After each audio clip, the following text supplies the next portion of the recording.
They don't get it. They just don't get it. Outside of Caitlin Clark, the dump divers in the WNBA, they are doing the same thing that they have been doing for the last 30 years. They are giving normal people every reason not to watch pretend basketball. In a league full of professional pretenders, you would think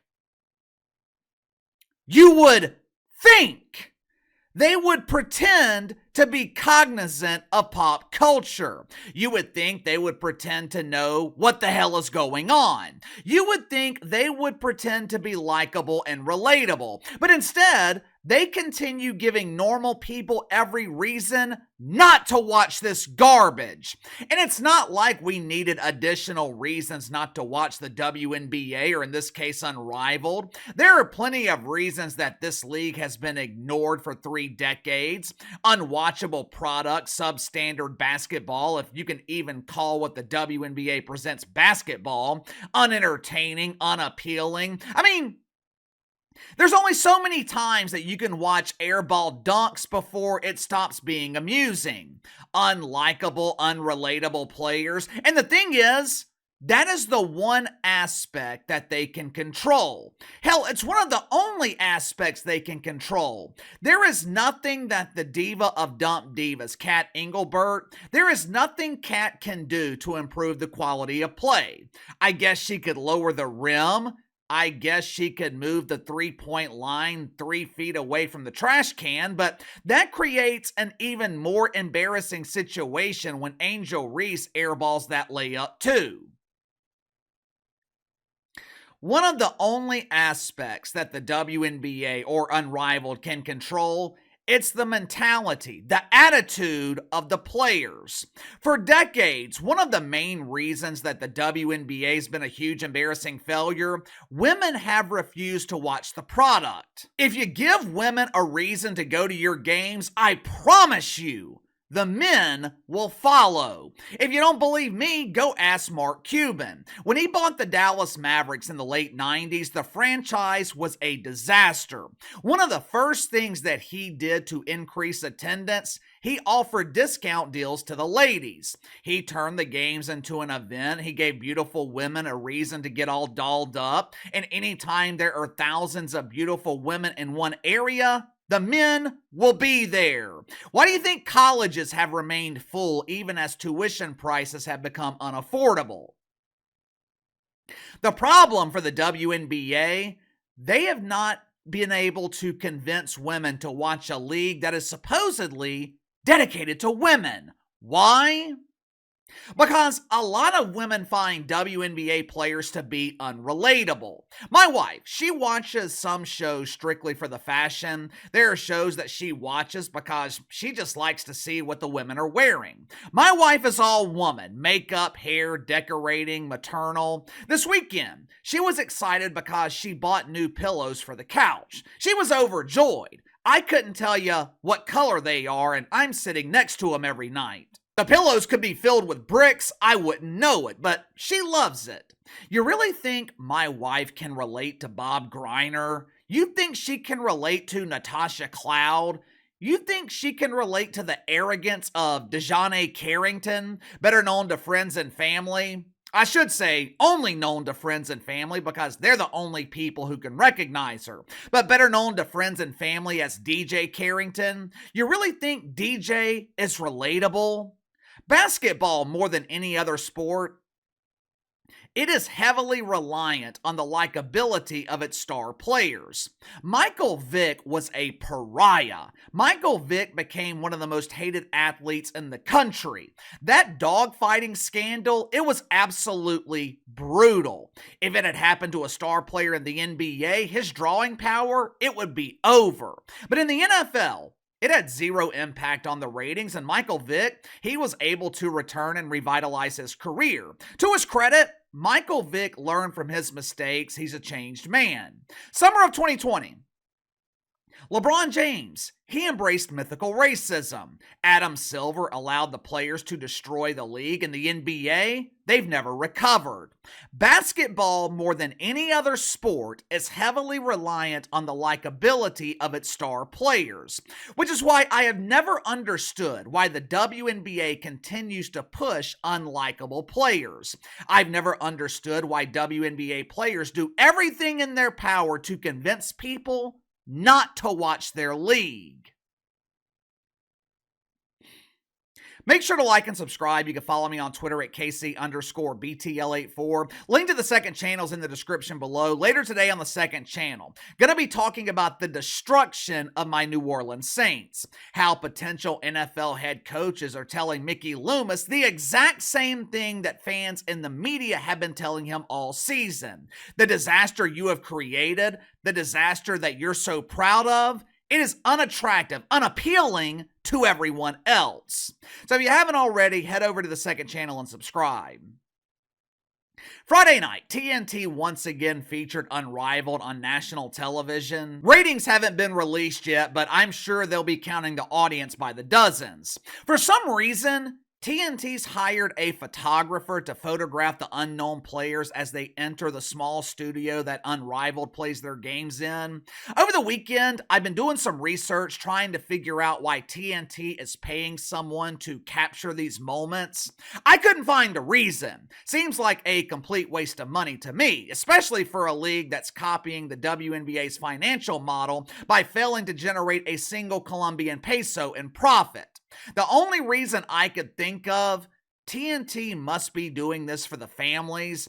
They must be doing this to help the defunded cops solve cases of missing persons. I can't think of another reason why you would pay money to capture photographs of people that no one's ever heard of. But either way, the lone photographer is capturing photos Friday night as the pretend basketball players enter the studio. At one point, Dijonai Carrington, she enters the studio drinking what appears to be subsidized coffee, and she's wearing what she would describe as fresh gear that looks like it came off the discount rack at the Goodwill. The shirt that Dijonai Carrington chose to wear, keyword, chose. You had to remember, this was a choice. The shirt that Dijonai Carrington chose to wear, it appears to have been borrowed from her good friend YG. Back in 2016, when it was mainstream to hate on the Trumper, YG went on a tour called the Fuck Donald Trump Tour.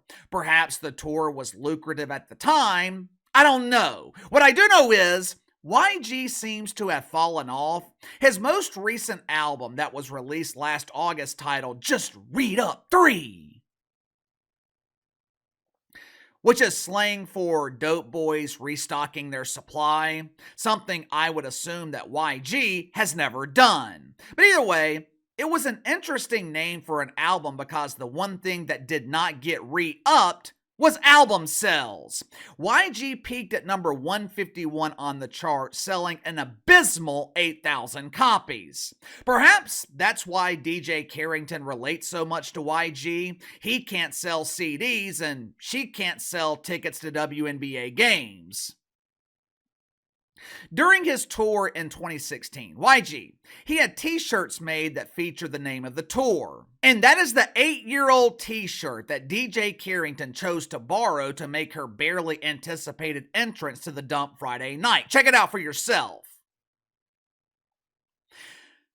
How clueless can you be? How out of touch can you be? For starters, if you look at Dijonai Carrington's Twitter account, her bio starts by saying Jesus first.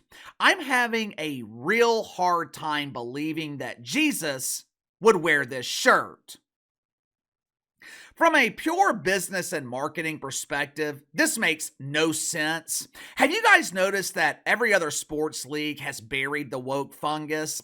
Every other sports league has been treated for their stage 4 symptoms of OMB. Orange Man bad! Now, that does not mean the fungus has been eradicated. That doesn't mean that the NBA is in remission, but they have been treated. Think about it. How often have you heard about Pride Night celebrations in the NHL this season? 2 years ago, The celebration of Wiener in the NHL, it was dominating the headlines. When is the last time you heard about mythical racism in the NBA, Major League Baseball?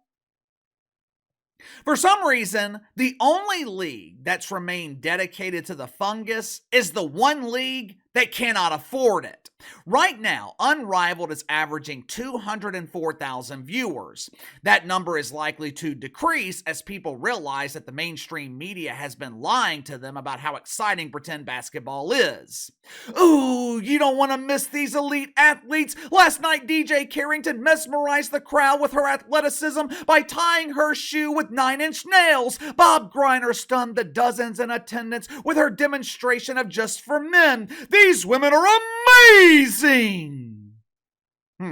Yeah, this is pure speculation on my part, but there is a reason we are continuing to see this in the WNBA, or in this case, Unrivaled, which, let's be honest, it's the same thing. You can change the name all you want. You can apply a different coat of polish on this turd, but at the end of the day, it is still a turd. It's still pretend basketball.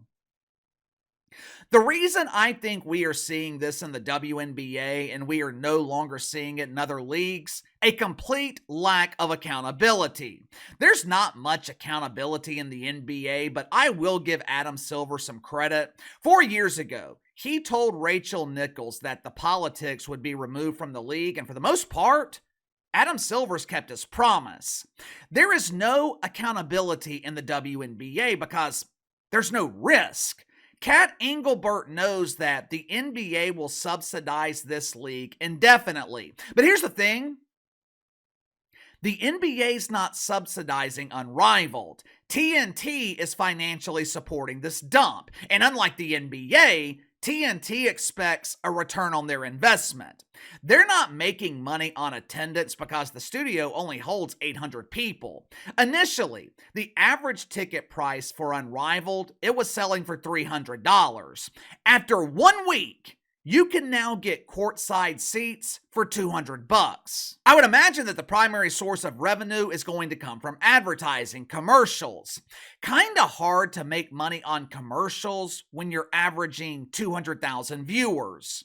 But KC, Unrivaled is extremely popular on social media. These ladies are huge stars on Instagram. Yeah, no one cares.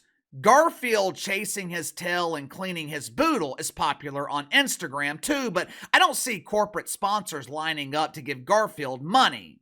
Like I used to say all the time, sympathy money can only carry you so far. At some point, you are going to be expected to perform. Not only do we have 3 decades worth of data that proves WNBA players consistently underperform, we also have plenty of data that proves they can't get the hell out of their own way. The one aspect they can control, their likability. Yet WNBA players, they continue to do everything they can to make you not like them. Give me your thoughts on this. Dijonai Carrington chooses to wear a t-shirt that she knows is going to piss off most of the population. Doesn't make sense to me, but what the hell do I know? I'm not the captain of this rapidly sinking Titanic. Sound off in the comments below. I'll see you guys later.